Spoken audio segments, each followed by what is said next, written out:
And all councillors sitting on the other side. Good sign. Well, that's not urgent at all, and I wouldn't trivialise the role of the office of the chair. No political debate We from are now on in this. full view of the media. Kuma. Yeah. Right, we move on now to presentations. Ariki Tibble, kia ora Ariki, you are online, and I understand Councillor Donaldson's going to introduce you, not that you're not known to us, but then stand aside. Thank you, Worship. So it's my pleasure to introduce the Ringatohu or Te Repanuku, or the Event Director of Crankworks, Ariki Tibble.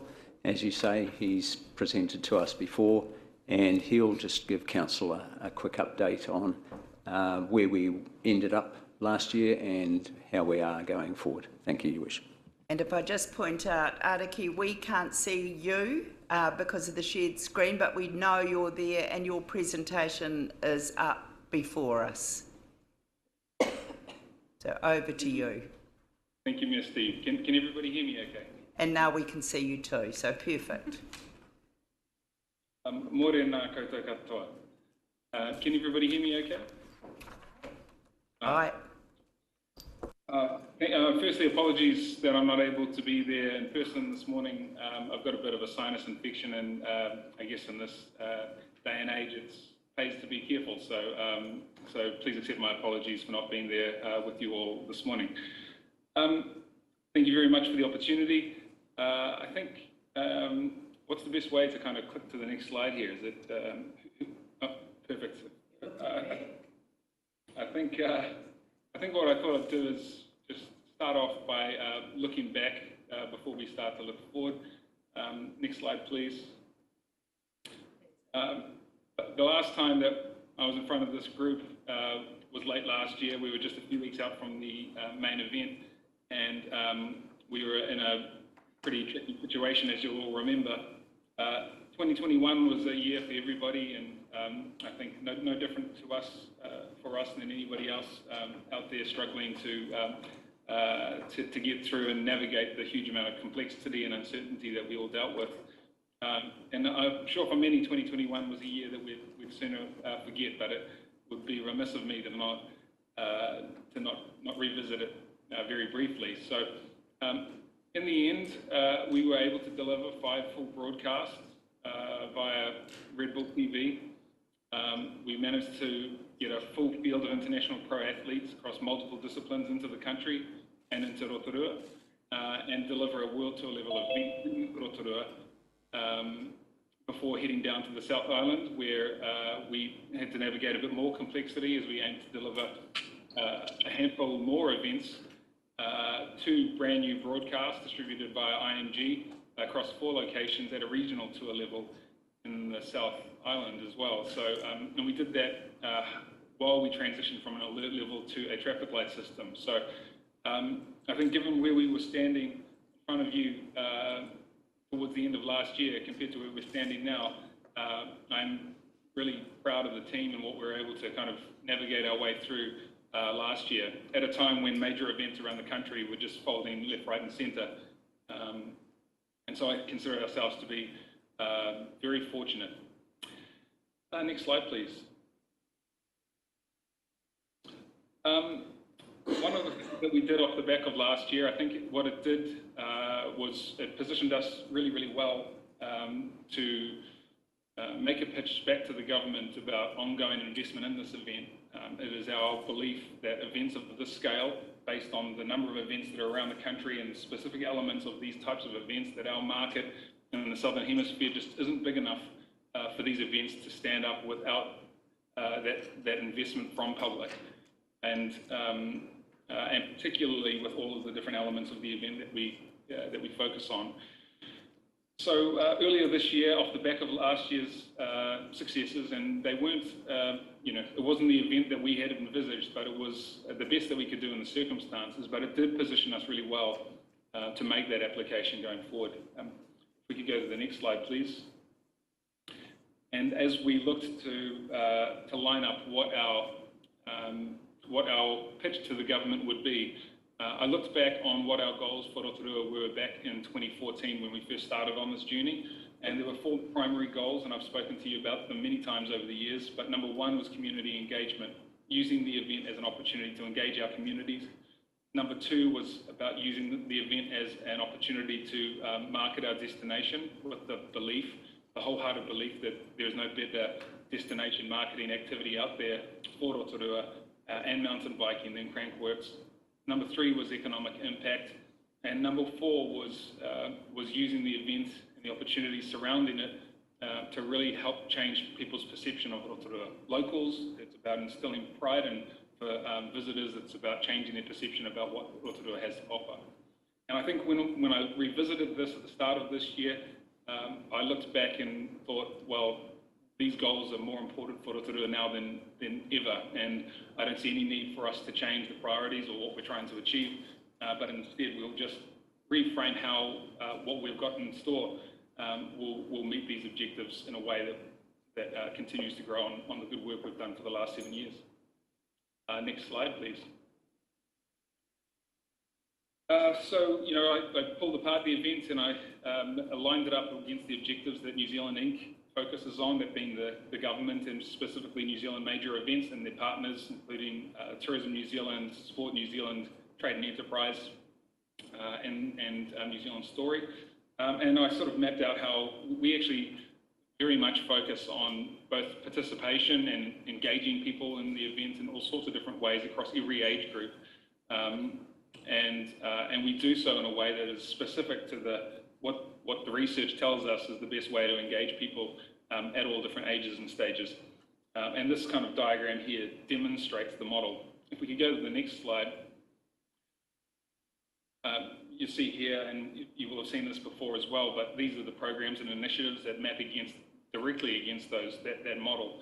And there's so many different elements to the festival. The real challenge, I think, that we had was framing up all of the different ways that we engage in our communities across all of these different elements, particularly with the introduction of the summer series, which adds and brings the benefits to a New Zealand-wide angle that we haven't had in the past. Next slide, please. I think one of the things that I really wanted to point out to the government was that our engine is primed for expansion. We have, from the 2015 to 2019 period, I was the one full-time staff member working on the event. During that period, our focus was on delivering 1 broadcast via Red Bull each year and 3 broadcasts via IMG, with 1 destination for our world tour being Rotorua. As of right now, we have 6.5 full-time staff members who have been working on the event now and what I would consider to be world-class event organisers. We have Crankworks Rotorua as our signature brand and our signature event, and then the feeder event of the summer series feeding into that as well. Across the whole country, we're delivering now 5 broadcasts via Red Bull Media House. Those are all of our signature events through Crankworks Rotorua, and then the 2 additional broadcasts that we now distribute through IMG with the summer series, and we're delivering across 5 different locations. So we're really primed to be able to make the most of these new opportunities that didn't exist in that 2015 to 2019 period. Next slide, please. I've spoken in the past about how Crankworks engages our communities in all these different ways. Next slide, please. And the economic benefits that the event drives as well. And you know, we've spoken many times about the length of stay that mountain bike tourists spend in the city, specifically Crankworks visitors, the amount of spend that they have in our region, the economic impact, averaging 4.3 million per year. One thing we haven't spoken about is the amount of direct spend that we have ourselves into the event. And to put that in context, as an example, over the next 12 months, we'll spend approximately between $2.8 and $3.1 million on Rotorua-based suppliers, with the resourcing for that coming from locally, but also domestically and internationally to make that possible. And that's our spend. That's not the economic impact that is driven by visitors coming here. That's just the direct impact of the event existing at all. Next slide, please. spoken in the past again about how there's no better destination marketing activity than this. And when you look across the main audiences that tune in across our channels that we distribute our broadcast, the country's mapped specifically against the highest value tourists that are targeted through Rotorua, but also through Tourism New Zealand as well. Next slide, please. I apologise for some of the formatting here. I shared this in PDF and then had to change it to a PowerPoint on my phone while I was away yesterday, so apologies for the formatting, jumping around a bit. Crankworks has proven to increase locals' pride in Rotorua. So I think back to when Tuck and I were making a case back in 2014 that mountain biking was this pillar of our city's value proposition, and the feedback that we're getting from our surveys over the past few years suggests that indeed that is exactly how people feel about the event now, that mountain biking is a huge value proposition for our city, and that having Crankworks here increases locals' pride in Rotorua. Next slide, please. And also that it's helped improve our reputation with people from outside the region. Next slide, please. So that was kind of the basis of our application, a bunch of different elements that went into it, a huge amount of work from the team in terms of coming up with a strategic plan that would lead us all the way through to 2027. We take nothing for granted. It was not our expectation that the application would be successful, and so we were preparing, as we always do, for all of the scenarios that might unfold. But as you all now know, we've been successful with that investment from government, which is a huge thing for us with the announcement of Minister Nash just a few weeks ago. And I'm pleased to say that that gives us now the impetus that we need to be able to plan year-round and to commit to the event all the way through to 2027. It's not all of the investment that we need. It makes up about a quarter of what it will cost to run the event over the next few years, but it is a huge help, and it provides a great degree of certainty at a time when certainty is something that everybody is lacking. Next slide, please. So what is our plan? This is what we're aiming for. There is still a few pieces of the puzzle that need to fall into place. In June, the Crankworks World Tour delivered its first stop of the year in Innsbruck. Its second stop is about to take place in Whistler in just over a week's time. And then they'll move to Cairns in October for the third stop before coming back to Rotorua in November for our next opportunity to deliver the Crankworks World Tour final event that we had originally envisaged earlier last year. So that's what we're gunning for the 2022 World Tour. That'll be the first time that a full World Tour has been delivered since 2019, and that's what we're aiming for. Next slide, please. We also have a few plans in place for early next year, and I just need to really point out here, I think that these are preliminary plans. Our hope is to be able to announce definitively later in August. But the aim of the game is to undertake what we're considering to be the reset, the World Tour reset. We think that the best spot in the calendar for Crankworks Rotorua is the first stop. And so in order to do that, at some stage we will need to deliver a summer series in the February-March window leading into a full Crankworks Rotorua, and then re-establish our position as the first stop on the World Tour. This is not confirmed at this moment, but our hope is to be able to deliver that in 2023, which means we're aiming to deliver 2 full Crankworks events in a 6-month period. I think this opens up some opportunities for us to really open up the gates to try and create some broadcasts off-site from Skyline. I'm just exploring those options now. There are some cost implications that we need to wrestle with, but the goal will be to try and make as much of that event as accessible as possible for the public. I expect that when we deliver 2 events in one 6-month period, that one of those events is going to have to be, won't have all the bells and whistles of the main event that we would normally become accustomed to. So I will need to do some sort of adjusting to make that fit, but then that reset will have us back where we need to be for all future iterations of the event. And then 2024 onwards, the goal will be to have repositioned our position on the calendar with those summer series events going through the South Island and feeding all efforts and all roads back to Rotorua. Next slide, please. So what's new? Next slide, please.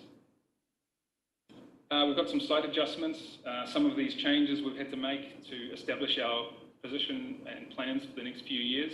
So by having this support through to 2027, we're able to think long term.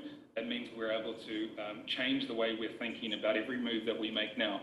And the first big move was to really do some redevelopments of some of the trails. So that starts with some work up at Skyline, with the change of the slopestyle course, realignment of a bunch of the other trails, including the whip-off and the speed and style, and the pump track, in order to kind of create and increase the capacity of what we're able to do up there. Next slide, please. And we are in the middle of a bit of an arms race. For those who are connected to the mountain biking world, you might have seen that Discovery Networks, which is a multinational organisation that owns Discovery Channel and has recently acquired, I believe, MediaWorks here in New Zealand, has also acquired the Enduro World Series, which we've hosted here in Rotorua 3 times over the last 7 years, but now also the UCI World Cups. Now, those are between 8 and 10 events that happen annually that have historically been broadcast on Red Bull Media House or Red Bull TV, that from 2023 will no longer be a Red Bull product. They will sit under the Discovery Network umbrella, which means that Discovery have acquired 2 of the biggest properties in mountain biking, leaving the third property, Crankworks, currently the only one that is available from a Red Bull Media House perspective. So negotiations are underway to work out what that's going to mean going forward, and I'm really looking forward to exploring what those options are and then being able to feed back to our communities just what that's going to mean, because I think there's some really exciting stuff in the pipeline. Next slide, please. So next steps, I think ultimately the key message I just wanted to give everyone is that we have a huge amount of work to do. There are a huge amount of unknowns as we sort of move forward with everything that's happening economically, locally, but also nationally and internationally as well. There are some unknown factors about how inflation is going to affect some of our supplier line items. Events are very much just the economy and microcosm, and so we're going to have some hard learnings, I think, over the coming months. We're yet to see how that will affect sponsorships and the like as well. So we'll be just moving cautiously with everything that we learned from 2021 to take the best and safest steps we can going forward to make sure that we give this event every opportunity to be everything that it can be. And ultimately, next slide, please. Our goal is really to get back to building on the good work that we've done going into the COVID period so that we can get back to this as soon as possible.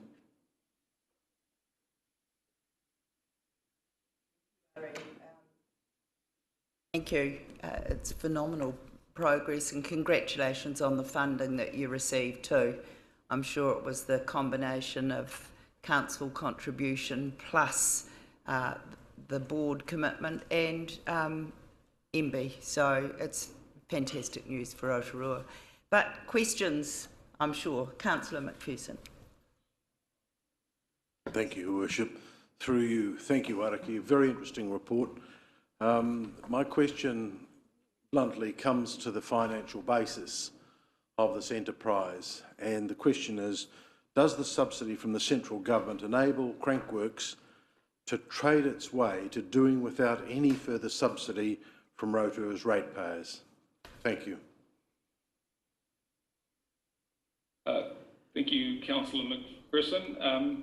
I think similar to the last time we presented, I think you used the term subsidy then as well, and I think that we differ on our interpretation of how the money is coming in. From our perspective, it's an investment. That government investment comes from New Zealand major events. It's a ring-fenced amount that is specific for supporting major events in this country, and that investment is contingent upon local territorial authorities also contributing. And so we also see the money coming from council as an investment in all of the things that this event brings to the region, whether it's the locals' pride, community engagement, economic impact, benefits for local suppliers, driving business, all of those benefits as well. So those things are all contingent upon one another, and the event, in my opinion, cannot exist here without it. Yes, thank you, Morena Ariki. Thank you for holding to the vision of Crankworks. Councillors have seen over a number of years now that you have continued in difficult times to believe in Crankworks, and indeed the community has supported you in that. And it is an investment in the future. So thank you for that. I do want to ask around, you hope to get back to first stop. You mentioned you wanted to get back to the first stop position. Will that mean that you will have to negotiate with Cairns? Or can we just do that in isolation from the others? No, thank you, Councillor Rotorua. That is correct. That it will be in a negotiation, and those are the conversations that we still need to absolutely nail over the next few weeks. That will include conversations with the rest of the world tour stops as well. So a little bit of work to do there, but it will be a team effort in order for us to get back to that first stop, and so that's the work that still needs to be done. Thank you. Thank you, Madam Chair. Good morning, Ariki. Always a pleasure to hear your vision. My question is very simple. Crankworks Rotorua represents Rotorua, but I'm just wondering, as we battle accommodation issues as well, and we want to reach the heights of how Crankworks was very successful from 2016 to 2019, prior to us, is there any way we are trying to sort of embrace our neighbouring towns as well to be supportive, so people can know that, hey, look, we can reach out to the Western Bay of Plenty, Taupo, and Tauranga, Hamilton, as well as neighbouring cities closer to us, and bringing, when the people do come, that they're not all sort of saying that, hey, if Rotorua is overcrowded, yes, there is a plan that other cities can provide the accommodation, but people do come and spend the value, was that in Rotorua? Thank you, Councillor Kumar. It's a really interesting question. We're working really closely with the accommodation sector here, and primarily the hotels. We understand the challenges that they're facing as they try and get back to full scale, and it's not unique to our city. It's an issue that has been echoed at every Crankworks World Tour stop around the world, that hotels are often operating right now with about 60 to 70% capacity, and that's limited in many parts due to not so much demand, but a supply ability to staff up to cater for all those needs. I think what we've seen in the past here in town is that our priority, our efforts are locals first, and what we've found is that people will self-manage where they're unable to get accommodation quickly and easily here locally. If demand is exceeding supply, then they will naturally go to those other locations, and we've seen that with Taupo and Tauranga providing accommodation for people who are attending Crankworks in the past. And the journey here is still less than what many Aucklanders will do, just going from one suburb to another with 40 minutes to get across, 40 to an hour. And so I think there'll be some things that we'll have to wait and see how it rolls out, but we have got a bit of a blueprint. We've been doing this 7 years now, so we've seen what tends to happen when we hit those capacities, and the impact is generally positive for those other regions and not necessarily negative for us. I've just got a question for you, Ari. We were incredibly impressed at the porphyry for the announcement of the ARL All-Stars that they brought across a cultural contingent from Australia. Is there anything in your forward plan about the possibility of a cultural contingent from Whistler, from North America? It just adds, when you're looking at refreshing, and it's understanding our cultural capacity here. Yes, thank you, Mayor Steve. We actually had a number of projects that were sort of lined up pre-COVID. Last year definitely derailed a bunch of the things that we had hoped to do. But one of the things that we'd really like to do is pick back up those conversations and specifically with the Squamish and Lillywat Nations in the BC region, with whom we visit and spend time with every single year that we have been in North America for the world tour there. So very much keen to re-explore some of those things. And then on the local front, I think if there's one thing that has come out of all of this, I think we know that our culture is what separates us from all of the different places around the planet. So bringing our culture to the fore, first and foremost, will be a priority. And I think that the rest of the world tour stops are thinking pretty much along the same lines. So we will absolutely explore what possibilities can come out in terms of exchanges on that front as well.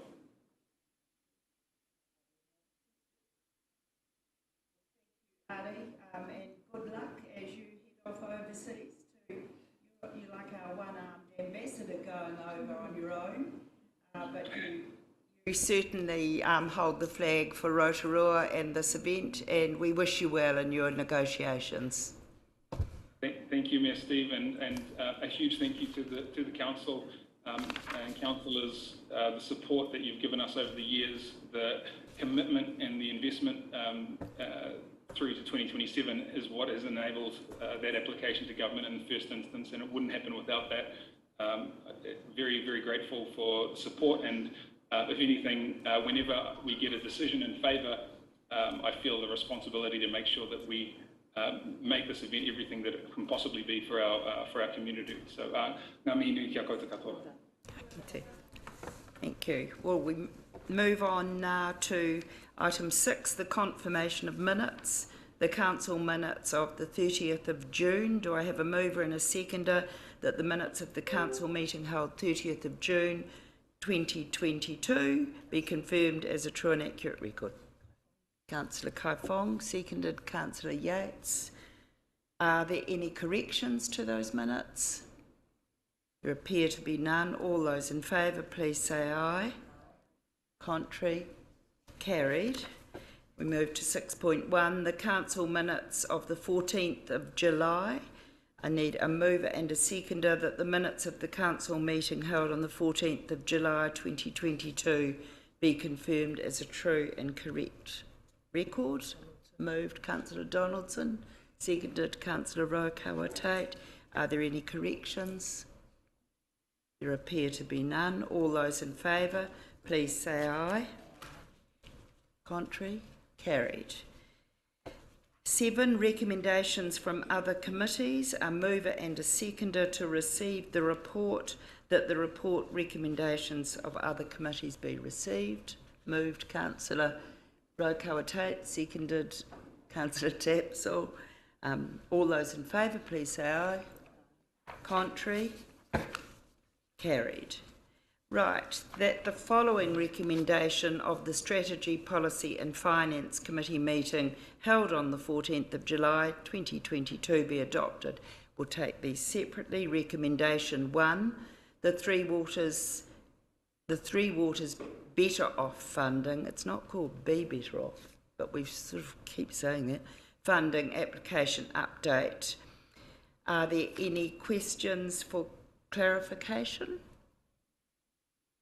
There appear to be none. I need a mover and a seconder for the motion that Council notes that the Rotorua District is entitled to 8.5 million in the first tranche of the Three Waters Better Off Fund, that an application must be made by September the 22nd, that making the application does not bind the Council to support the Three Waters reform, and 2, that Council supports making the application for funding to support the Aquatic Centre for redevelopment to stage 2 and 3. Do I have a mover? Councillor Donaldson, seconded Councillor Yates. Your Worship, I move, just for the clarification, it's 8.05, not 8.5. Did I say 8.5? 05. Right, thank you for that. We have a seconder? Yep. Councillor Yates. Does anybody wish to discuss this item? Councillor Donaldson first as the mover? No. Councillor Yates? No. Anybody else? No, so I'm going to put the motion to the vote. All those in favour, please say aye.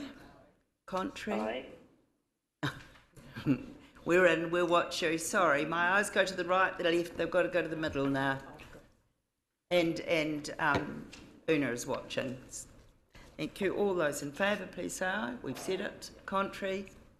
Carried. Recommendation 2, the heads of agreement, Ngāti Kiaroa, Ngāti Tuara. Are there any questions for clarification? There appears to be none.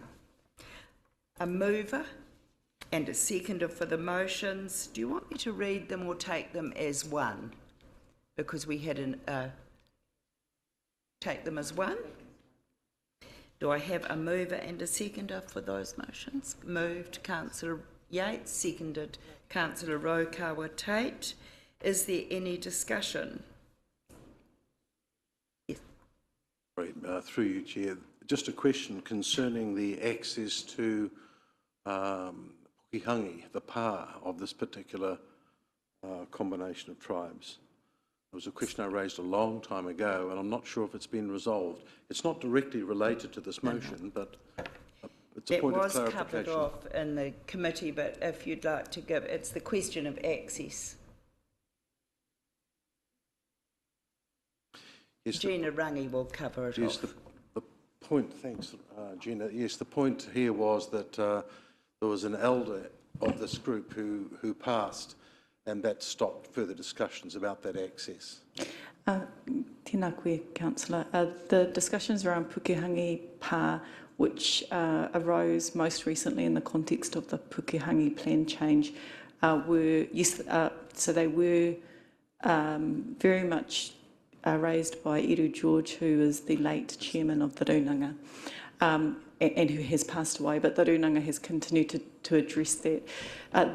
The land is essentially landlocked by private land, and so there is a resource consent which required forms of access, but unfortunately the conditions of consent were quite vague at that time. I don't have an update on where that's landed, but what I can say is it wasn't raised in the context of these discussions by the Runanga, and they are very versed in that issue, but it hasn't been raised in the context of this heads of agreement. And this was for speaking. I had asked previously for questions, but that's fine. Does anyone wish to speak to the motion? There appears to be none. So I put 1, 2 and 3. All those in favour, please say aye. Contrary? Aye. Carried unanimously. Wonderful. We now have a resolution to go into public excluded. There is one, I've got 1, 3. There are 3 items for consideration. Recommendations from other committees. The reason is to enable commercial or industrial negotiations. Do I have a mover and a seconder that councillor move into public excluded? Moved, Councillor Donaldson, seconded, Councillor Rotorua Tate. All those in favour, please say aye. Contrary? Carried. So we'll just take a break for